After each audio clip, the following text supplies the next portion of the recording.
नमस्कार, आप देख रहे हैं एएनबी न्यूज और मैं आपके साथ सलोनी मलिक। न्यूज 12:30 में आपका स्वागत है। इस वक्त की बड़ी खबर आपको बता देते हैं। चक्रवात अम्फान की रफ्तार तेज हो गई है।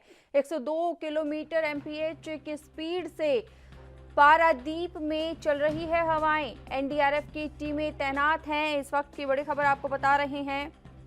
भारतीय मौसम विभाग के अनुसार चक्रवात अम्फान ओडिशा के पारादीप से 120 किलोमीटर पूर्व दक्षिण पूर्व में केंद्रित है। ये चक्रवात आज दोपहर के बाद बंगाल के दीघा हाथिया तट पर सुंदरवन के पास स्थल भाग से टकराएगा। इस दौरान हवा की गति 155-165 किलोमीटर प्रति घंटा से 185 किलोमीटर होने की संभावना है। इस वक्त की बड़ी खबर आपको बता रहे हैं। चक्रवात अम्फान की रफ्तार तेज हो गई है। 102 किलोमीटर की स्पीड पर पारादीप में हवाएं चल रही है। एनडीआरएफ की टीमें तैनात है। इस वक्त की बड़ी खबर आपको बता रहे हैं। आपको बता दें कि पारादीप में 102 किलोमीटर प्रति घंटे की रफ्तार से हवाएं चल रही हैं। चांदबली में हवा की रफ्तार जो है वो 74 किलोमीटर प्रति घंटा है। इसके बालासोर में 61 किलोमीटर प्रति घंटा और पुरी में 41 किलोमीटर प्रति घंटा की रफ्तार से ये हवाएं चल रही हैं। बंगाल तट पर पहुंचने के दौरान तेज हवाओं के साथ राज्य के तटीय जिलों में भारी बारिश और 4 से 5 मीटर की समुद्री लहरें उठने के आसार हैं।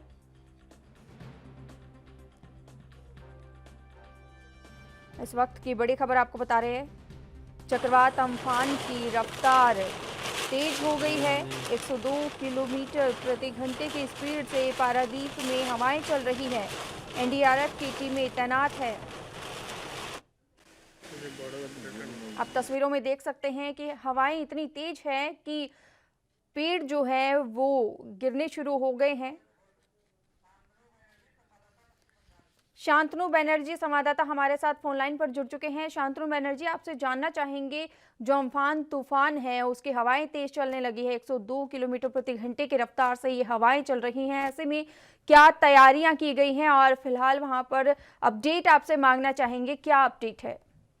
जी देखिए, सबसे पहले मैं यही कहना चाहूंगा, जो अम्फान मतलब जो टाइम में आने वाला था उसका पहले भी मतलब हो सकता है आ जाएंगे, क्योंकि अभी जो मतलब मौसम विभाग का जो खबरें मिली है, अभी मतलब फिलहाल जो परिस्थिति हो रहा है धीरे धीरे मतलब गंभीर होते जा रहा है। क्योंकि अभी दीघा और कई भी इलाका काकद्वीप क्षेत्र पर जो फिलहाल जो परिस्थिति देखने के लिए मिल रहा है, अभी करीब 90 किलोमीटर पर आवर में तेजी हवा चलता है और साथ में भारी बारिश भी शुरू हो गया। और पत्रकारियों को, लोगों को एनडीआरएफ और पुलिस ने भी खुद रोक रहे हैं, सभी को जाने के लिए मना कर रहे हैं। क्योंकि हम लोगों का एएनबी तरफ से जो कैमरा पर्सन राहुल भी उधर है, लेकिन उसको भी शायद भी अभी मना कर रहे हैं, किसी को भी जाने नहीं देता है। सबसे बड़ी बात है, क्योंकि जो टाइम पर मतलब करीब 12 साढ़े बजे के अंदर वो पहुंचने वाला था, लेकिन हो सकता है इसका पहले आ जाएंगे, क्योंकि अभी 125 किलोमीटर का दूरी में है फ्रेम और धीरे धीरे वो आगे बढ़ता है। लेकिन अभी भी हम लोग यही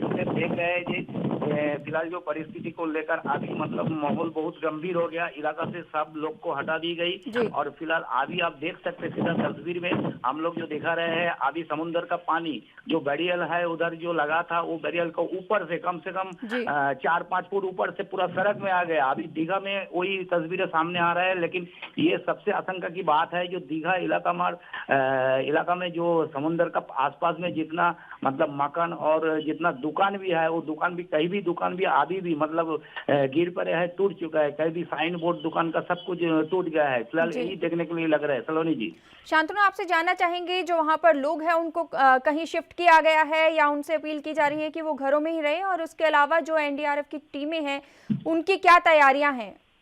लगातार कम से कम दीघा क्षेत्र के आसपास में और कई भी इलाका से पश्चिम बंग सरकार का कहने पर जो सूत्रों से खबर मिल रहा है, करीब 3 लाख लोगों को हटा दी गई है। मतलब उसको जो डिजास्टर जो शेल्टर बनाया गया है, उस शेल्टर में लेके गया, कोई स्कूल बाउंड्री में लेके गया। कम से कम दीघा क्षेत्र से लगभग 20,000 का ऊपर लोगों को वही से हटाकर कम से कम 5-7 किलोमीटर दूरी पर को जो स्कूल बिल्डिंग है वही बिल्डिंग पे रखा गया। और जी फिलहाल इसके बाद भी कलकत्ता का जो माहौल जो अभी है, कलकत्ता में भारी बारिश शुरू हो गए और साथ साथ में तेजी हवा भी शुरू हो गया। अभी 30 से 40 किलोमीटर पर रफ्ते हवा चल रहे हैं कलकत्ता में।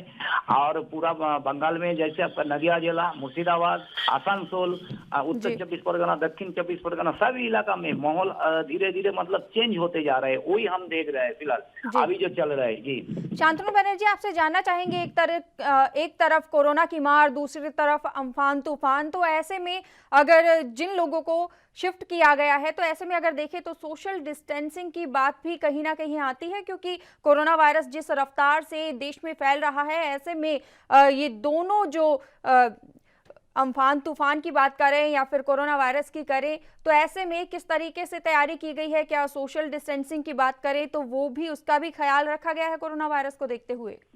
जी जी जी, एकदम एकदम बिल्कुल वही तो स्वास्थ्य दफ्तर ने भी ऐसी बोला है कि मतलब एक एक जो स्कूल बिल्डिंग, जितना स्कूल बिल्डिंग लिया है, जी 5 स्कूल बिल्डिंग में कम से कम एक एक रूम में 5 से 7 आदमी या 10 आदमी के ज्यादा जी घुसा नहीं पाएगा। इसीलिए जो मतलब एक एक फैमिली को क्या और 2 फैमिली को मतलब एक रूम पे, स्कूल बिल्डिंग का एक ही रूम पे रखा गया है। उसका खाना पीना पूरा बंदोबस्त किया है सरकार ने। अभी डिजास्टर मैनेजमेंट में उसका मतलब पूरा, और पुलिस ने भी पूरा घेर के रखा है पूरा माहौल को। अभी जी हम लोग जो देख रहे हैं परिस्थिति धीरे धीरे और गंभीर होते जा रहा है। लेकिन सोशल डिस्टेंसिंग जो आप बोल रहे हैं, सोशल डिस्टेंस की, लेकिन सबसे बड़ी बात है ये जो माहौल अभी बन गया, सोशल डिस्टेंसिंग रखना भी बहुत मुश्किल है। तभी जी स्वास्थ्य दफ्तर ने कोशिश कर रहा है जितना हो सके सोशल डिस्टेंसिंग मेंटेन करने के लिए। जी शालिनी जी। जी। शांतनु बनर्जी, आपसे जानना चाहेंगे, इस अम्फान तूफान की वजह से, चक्रवात की वजह से कौन कौन से इलाके सबसे ज्यादा प्रभावित होने वाले हैं, बताए जा रहे हैं जो, और मौसम विभाग की तरफ से क्या और हिदायतें जो हैं वो दी जा रही हैं?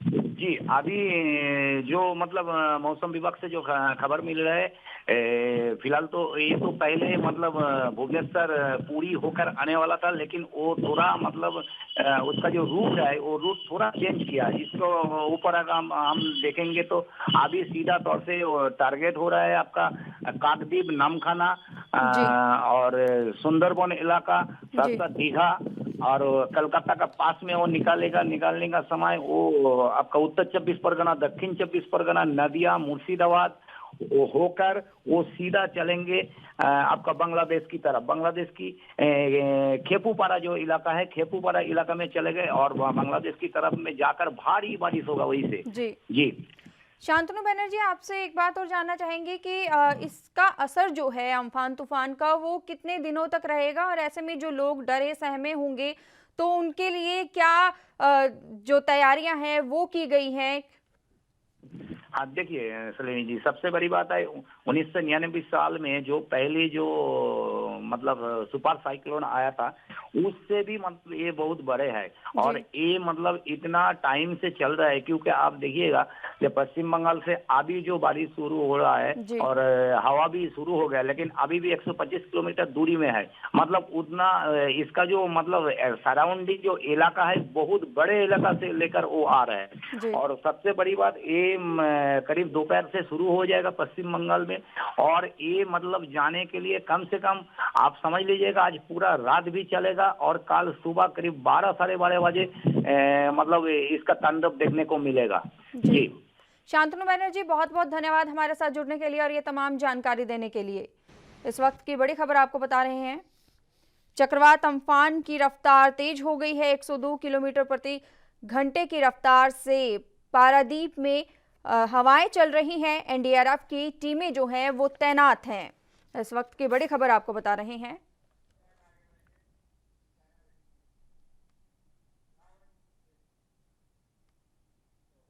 अगली बड़ी खबर की ओर रुख करते हैं। चालाक चीन की एक और चाल। जी हां, आपको बता दें कि लद्दाख के पेंगोंग झील में पेंचिंग ने तैनात 3 ज्यादा बोट तैनात कर दिए हैं। भारत ने इस इलाके में सतर्कता बढ़ा दी है। कुछ दिन पहले ही दोनों देशों के सैनिकों में झड़प हुई थी। इस वक्त की बड़ी खबर आपको बता रहे हैं। आपको बता दें कि चीन ने एक और चाल चली है। लद्दाख के पेंगोंग झील में पेंचिंग ने तैनात की है 3 ज्यादा बोट। भारत ने इस इलाके में सतर्कता बढ़ा दी है। कुछ दिन पहले ही दोनों देशों के सैनिकों के बीच झड़प हुई थी। इस वक्त की बड़ी खबर आपको बता रहे हैं, भारत और चीन में लद्दाख में तनाव बढ़ता जा रहा है। चीन ने पेंगोंग त्सो झील में ज़्यादा बोट उतार दिए हैं। यही नहीं, चीन ने यहाँ पेट्रोलिंग भी बढ़ा दी है। पेंचिंग लद्दाख में भारत के निर्माण कार्यों को भी रोकने की कोशिश की जा रही है। इसी बीच भारत ने भी लद्दाख सीमा पर अतिरिक्त सुरक्षा बल तैनात कर दिया है और चप्पे चप्पे पर कड़ी निगरानी रखी जा रही है। आपको बता दें कि सूत्रों के हवाले से जो खबर आई है, लद्दाख में तनाव बढ़ने का असर कई अन्य सीमाओं पर इसका बुरा प्रभाव पड़ सकता है। चीन ने पेट्रोल बोट की संख्या बढ़ाकर 3 गुना कर दी है। अरविंद जयतिलक, राजनीतिक विश्लेषक, हमारे साथ फोन लाइन पर जुड़ चुके हैं। आपका बहुत बहुत स्वागत है एनबी न्यूज में। आपसे जानना चाहेंगे, चीन की ओर से एक बार फिर से जो नापाक हरकतें चालू हैं उसको लेकर आप क्या कहेंगे? उन्होंने जो लद्दाख में बोट जो है वो 3 गुना ज्यादा बढ़ा दी है। दरअसल चीन जो है बदलती हुई परिस्थितियों में एक बार अपने आप को फिर प्रासंगिक होते हुए न देखते हुए इस तरह के कारनामे कर रहा है। देखिए, कोरोना वायरस से पूरी दुनिया संक्रमित हुई है और कहीं न कहीं जो है पूरी दुनिया का यही मानना है कि चीन के कारण ही, उसके वुहान शहर से ही ये निकला हुआ है। अब जब लगभग विश्व के 100 से अधिक देश जो है अंतर्राष्ट्रीय जांच की मांग कर रहे हैं, जिसमें भारत भी शामिल है, उसे लेकर चीन की एक नाराजगी है। दूसरी महत्वपूर्ण बात यह कि भारत जो पूर्वी लद्दाख में जो वास्तविक नियंत्रण रेखा के निकट जो है सड़कें बना रहा है अपनी सुरक्षा को मजबूत करने के लिए, इसको भी लेकर चीन की बौखलाहट है। दूसरी महत्वपूर्ण बात यह कि लद्दाख में जो गिलगिट बाल्टिस्तान है, जो भारत अपना मानता है, जो उसका मौसम को लेकर के भारत के जो चैनल्स हैं वो अपना खबर भी प्रसारित कर रहे हैं और पाकिस्तान को एक डर है कि देर सवेर भारत जो है इस क्षेत्र को अधिकृत कर सकता है। तो अच्छा, महत्वपूर्ण बात यह कि उसी रास्ते से जो है चीन इकोनॉमिक पाकिस्तान का जो कॉरिडोर है वो भी जाता है, तो उस पर भी दबाव बनाने के लिए चीन जो है इस तरह की हरकत कर रहा है। देखिए, 1962 में भी जो युद्ध हुआ था तो ये गलवान वाले इलाके को ही लेकर के हुआ था और आज भी उसी इलाके में जो है चीन जो है अपने टेंट लगा रहा है और जो भारतीय सैनिकों के ने जो अपने जो टेंट लगाए थे उनको भी नुकसान पहुंचाने की कोशिश की है। तो कुल मिलाकर के चीन का ध्यान जो है दुनिया को जो है यह दिखाना है कि देखिए हमारे साथ किस तरह से अन्याय हो रहा है, भारत किस तरह से जो हमारे क्षेत्र में दाखिल होने का प्रयास कर रहा है, लेकिन दुनिया इस चीज को अच्छी तरह से समझ रही है। और चीन जो है पूरी तरह से, उसके बौखलाहट का एक कारण और भी है कि जो उसके यहाँ से जो बड़े बड़े जो कल कारखाने उद्योग जो है वहां से निकलते जा रहे हैं और कहीं ना कहीं जो है भारत जो है उनका एक विकल्प बनता जा रहा है। तो भारत को लेकर के उसकी जो है भावें प्रेरणा शुरू कर दिया है। दूसरी चीज, चीन के जो आसपास के जो देश है, ताइवान है, फिलीपींस है, अभी आपने 2 वर्ष पहले देखा कि ताइवान, फिलीपींस, वियतनाम, कई देश भारत से ब्रह्मोस मिसाइल खरीदने के लिए जो है आवेदन किया है, उसको भी लेकर के कहीं ना कहीं चीन जो है बौखलाहट दिखा रहा है। तो इसके कई कारण हैं और ये चीन अक्सर ऐसा करता रहता है। अरविंद जयतिलक, आपसे जानना चाहेंगे कि जिस तरीके से अगर हम कहें कि कोरोना वायरस महामारी का फैलाव अगर बात करें, अमेरिकी राष्ट्रपति डोनाल्ड ट्रंप बार बार चीन को निशाना बना रहे हैं और कह रहे हैं कि चीन से ही वो वायरस फैलाया गया है, वहीं से वो वायरस फैला है, तो ऐसे में क्या ध्यान भटकाने की भी कोशिश कर रहा है चीन? बिल्कुल बिल्कुल, आपने सही कहा। देखिए, चीन जो है अपने ही जाल में फंस गया है। किस तरह WHO के बरक्स हुआ जो है दुनिया को दिखाने की कोशिश किया कि नहीं, इसमें हमारी कोई भूमिका नहीं है, कहीं हमारे लैब से नहीं निकला है, हमारे वुहान शहर का नहीं है, लेकिन कहीं ना कहीं पूरी दुनिया जो है उसी के तरफ जो है उंगली उठा रही है। अब चूंकि चीन बुरी तरह से फंस चुका है और अंतर्राष्ट्रीय जांच होना अब लगभग तय है और जांच जब होगा तो स्वाभाविक रूप से उसकी भूमिका जो है उसके खिलाफ ही जाएगी। तो निसंदेह जो है दुनिया के देश उसके खिलाफ होंगे, उसके खिलाफ कार्रवाई भी करेंगे। और चूंकि भारत जो है दक्षिण एशिया का देश है और कहीं ना कहीं जो है अमेरिका से उसकी निकटता है, तो चीन इसको भी लेकर के उसकी खिसियाहट है। दरअसल चीन यह चाहता है कि भारत जो है इस मामले से पीछे हट जाए और बैकडोर से हमारा साथ दे, लेकिन ऐसा होने वाला नहीं है। देखिए, भारत बहुत कुछ बदल चुका है और किस तरह से चीन भारत के विरुद्ध जो है पाकिस्तान को और अब जो है लीपू लेक काली नदी को लेकर के जो है नेपाल को भड़का रहा है। तो भारत अब पीछे हटने की स्थिति में नहीं है और भारत अब 1962 वाला भारत है नहीं। तो हमारे समझ से भारत को जो है स्पष्ट रूप से चीन को संकेत दे देना चाहिए कि आप जो हमारी सीमाओं का अतिक्रमण करेंगे तो इसके लिए फिर जो है आप जिम्मेदार होंगे। तो कहीं ना कहीं चीन जो है दुनिया को जो है भ्रमित करने के लिए इस तरह की कोशिशें कर रहा है। कहीं अब देखिए, अब 2 महीने बाद जो है वियतनाम क्षेत्र में जो है बहुत बड़ा सैनिक अभ्यास करने जा रहा है। तो उसका मूल मकसद ये है कि कोरोना वायरस से ध्यान बट जाए और जो है कहीं ना कहीं जो है सामरिक क्षेत्र में लोगों का ध्यान जाए और किसी तरह से इसमें समझौते सुलह हो करके उसकी जान बच जाए। जी अरविंद जयतिलक, बहुत बहुत धन्यवाद हमारे साथ जुड़ने के लिए और ये तमाम जानकारी देने के लिए।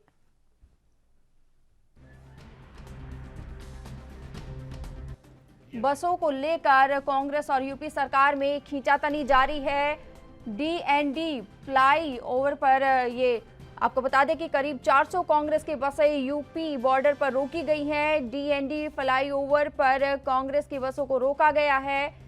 बसों को लेकर कांग्रेस और यूपी सरकार में खींचतान है।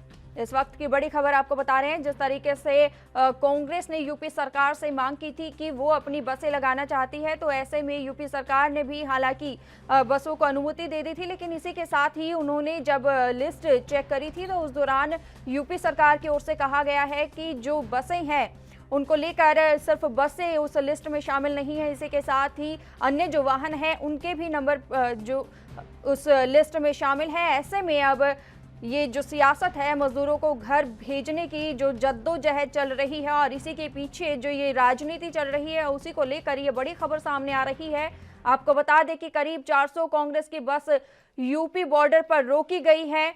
डीएनडी फ्लाईओवर पर कांग्रेस की बसों को रोका गया है। बसों को लेकर कांग्रेस और यूपी सरकार में खींचतान लगातार जारी है। इस वक्त की बड़ी खबर आपको बता रहे हैं, जिस तरीके से कोरोना वायरस का कहर एक तरफ बरपा हुआ है, ऐसे में जो प्रवासी मजदूर हैं उनकी दिक्कतें और बढ़ती हुई नजर आ रही है। आपको बता दें कि लॉकडाउन, जब पहला चरण लॉकडाउन का लगाया गया था, उस दौरान से ही प्रवासी मजदूर हैं उनका पलायन लगातार जारी है। ऐसे में लॉकडाउन 4 शुरू हो चुका है, लेकिन यहाँ पर प्रवासी मजदूर जो हैं उनकी दिक्कतें कम होने का नाम नहीं ले रही है। इसी बीच आपको बता दें कि कांग्रेस की ओर से बसों को चलाने का, प्रवासी मजदूरों को लेकर बसों को चलाने की जो मांग की गई थी, ऐसे में यूपी सरकार ने भी उस मांग को मान लिया था, लेकिन जो सियासत है वो लगातार जारी है।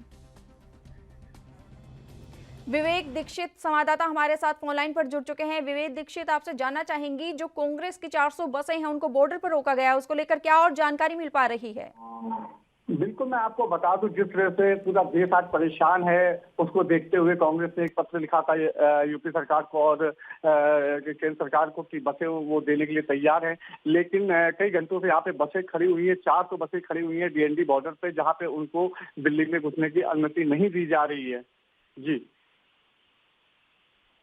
बता दें कि ऐसे में एक तरफ से कोरोना की मार, दूसरी तरफ से लॉकडाउन, और अगर देखें तो फिर सबसे ज्यादा अगर कोई मजबूर है, परेशान है, तो वो सामने आ रहे हैं, वो है मजदूर जो परेशान है। तो ऐसे में उनकी जो मजबूरी है वो कहीं ना कहीं और ज्यादा दिक्कतें दे रही हैं। ऐसे में जो कांग्रेस और यूपी सरकार के बीच तनातनी चल रही है, इसको लेकर और क्या निकल के सामने आ पा रहा है? बिल्कुल, मैं आपको बता दूं, जिस तरह से सभी पार्टियां अब राजनीति पे, इस कोरोना वायरस को लेकर राजनीति पे सड़कों पे उतर आई हैं, लगातार प्रदर्शन कर रहे हैं कांग्रेस पे लोग। और सबसे बड़ी बात ये है कि जो प्रवासी मजदूर है ये सड़कों पर चल रहे हैं, रेलवे ट्रैक की पटरियों पे चल रहे हैं। सबसे ज्यादा दिक्कत जो है विवेक दीक्षित इस समय पर प्रवासी मजदूर झेल रहे हैं। ऐसे में क्या समाधान निकल के सामने आ रहा है? कोई समाधान किया जा रहा है प्रवासी मजदूरों के लिए, जिस तरीके से ये राजनीति चल रही है? बिल्कुल, यहाँ से प्रबंध किए जा रहे हैं, यहाँ से ट्रेनें भी चलाई जा रही हैं और बसें भी चलाई जा रही है। लगातार यहाँ पे जो बसें हैं उनको रजिस्ट्रेशन, जो प्रवासी मजदूर है जो घर जाना चाहते हैं अपने, उनके लिए ट्रेन भी चलाई गई है। और जो बसें हैं, बसों में रजिस्ट्रेशन भी कर रहे हैं, जिनका रजिस्ट्रेशन द्वारा ऑनलाइन उनको बता दिया जाता है कि इस दिन आपको यहाँ से जाना है, आपको घर जा सकते हैं। तो उस दिन लगातार कहीं ना कहीं सरकार के सारे प्रयास चल रहे हैं, लेकिन कुछ घंटों से यहाँ पे लगातार जो चौथा चरण चालू हुआ था लॉकडाउन का, उसके हिसाब से देखा जाए तो डीएनबी में जो भी गाड़ियां हैं, क्योंकि सारे फैक्ट्रीज खुल चुके हैं और सारे और भी दुकानें हैं जो भी खोल दी गई है, तो जो सबसे बड़ा सवाल उठता है, जो दिल्ली के रहने वाले हैं और काम करते हैं नोएडा में, सबसे बड़ा सवाल उनके लिए है। काफी देर से रास्तों में फंसे हुए हैं, उनके पास ना तो ई पास है, ना ही उनके किसी तरह के पास जारी किए गए। सबसे बड़ी बात यह डीएनबी पे कारण जो जाम लगने का है, जो चौथा चरण है लॉकडाउन, आखिर ये कैसे कामयाब होगा, ये नहीं समझने की बात है। विवेक दीक्षित, बहुत बहुत धन्यवाद हमारे साथ जुड़ने के लिए और ये तमाम जानकारी देने के लिए।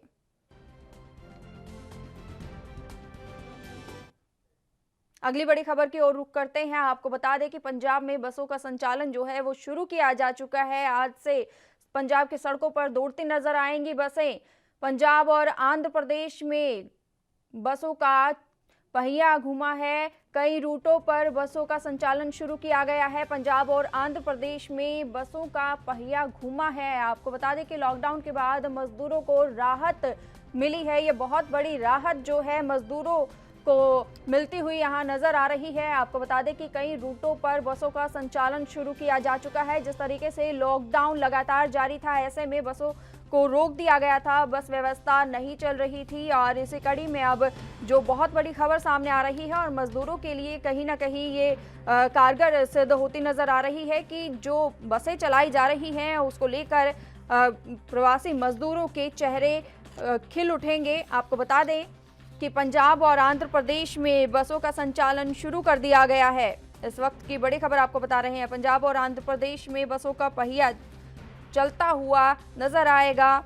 जो संचालन है वो शुरू कर दिया गया है। इस वक्त की बड़ी खबर आपको बता रहे हैं पंजाब से, जहां और वहीं आंध्र प्रदेश में भी बसें चलना शुरू हो चुकी हैं। जिस तरीके से लॉकडाउन लगा हुआ था, ऐसे में बहुत से लोग अलग अलग जगह पर लॉकडाउन की वजह से फंस गए थे। ऐसे में उनके लिए ये बहुत बड़ी राहत भरी खबर सामने आई है कि जो आंध्र प्रदेश है और पंजाब है वहां पर बसों का संचालन शुरू कर दिया गया है। हालांकि नियमों के साथ ये बसें चलाई जा रही हैं। आपको बता दें कि शर्तें लागू की गई हैं। अगर उन शर्तों की बात करें तो नए नियम के अनुसार क्षमता से ज़्यादा सवारी ही जो आधी सवारी है वो ही बैठ सकेंगी। बस एक एक स्टेशन से दूसरे स्टेशन तक की ही सवारी लेंगी।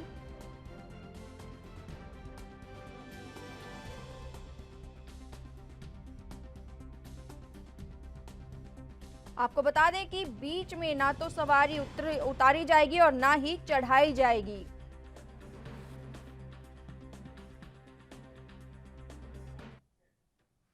गुड़गांव से इस वक्त की बड़ी खबर आपको बता देते हैं। लॉकडाउन का पालन करवाने पर पुलिस पर हमला हुआ है।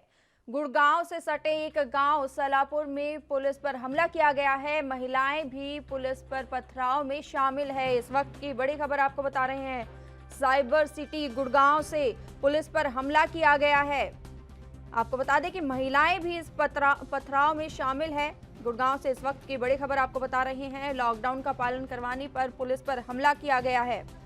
लगातार जो है कोरोना वॉरियर्स पर हमले की जो खबरें हैं वो सामने आ रही हैं। ऐसे में हरियाणा की बात करें तो हरियाणा के गुरुग्राम से ये खबरें सामने आई हैं। आपको बता दें कि कोरोना वायरस लॉकडाउन का पालन करवाने पर पुलिस पर हमला किया गया है। गुरुग्राम से सटे एक गांव सलापुर में पुलिस पर हमला किया गया है। इसका रास्ता गुड़गांव सेक्टर 22 में खुलता है। आलोक उपाध्याय संवाददाता हमारे साथ फोन लाइन पर जुड़ चुके हैं। आलोक उपाध्याय, आपसे जानना चाहेंगे कि गुरुग्राम में जो कोरोना वॉरियर्स है, पुलिसकर्मी हैं, उन पर हमले की खबर जो सामने आ रही है वो बहुत ही निंदनीय है। तो ऐसे में ये पूरा मामला क्या है और फिलहाल वहां पर क्या कार्रवाई की गई है?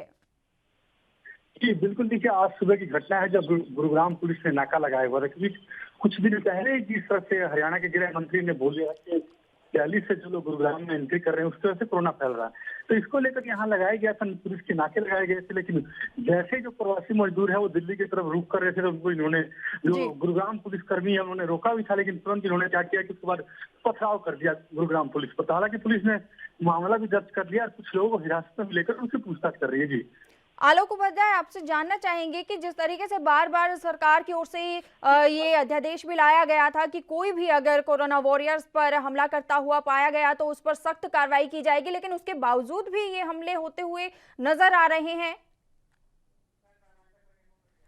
लगता है हमारा संपर्क आलोक उपाध्याय संवाददाता से टूट गया है। न्यूज़ एट 12:30 में इतना ही। देश और दुनिया की तमाम खबरों के लिए बने रहिए एएनबी न्यूज़ के साथ। नमस्कार।